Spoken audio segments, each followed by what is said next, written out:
განისხმება მიმართულება იყო თეზი აღებული იყოს თავმჯდომარეებისკენ იმროვისა, რასაც საერთოდ მედიის ძალიან მოკლედ ამ საკითხზეც მინდოდა რომ საუბარს ვიდრე My name is Thomas. I'm from Germany. Ja. And Miriam.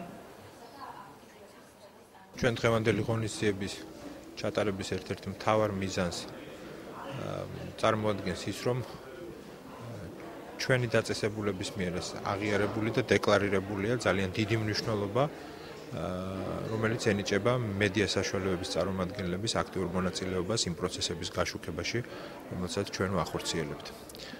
საერთოდ ვთვლი, რომ ნებისმიერი სახელმწიფო დაწესებულების საქმიანობაში ძალიან მნიშვნელოვანია, რომ ის იყოს გამჭვირვალე, შესაბამისად კარგად აღქმადი. დღევანდელ შეხვედრაზე ჩვენ ჟურნალისტებს გავაცარით ჩვენი საქმიანობის შესახებ. ავხსენით მათ სახსოვ პროცედურები რას ითვალისწინებს. ამასთან გავაცანით ჩვენი ახალი სერვისები, როგორიც არის ფაქტების კონსტატაცია, გამარტივებული წარმოება. გავაცანით მათ ჩვენი ქცევის კოდექსი, რომელიც გვაქვს და ვცდილობთ დავიცვათ მუშაობის პერიოდში.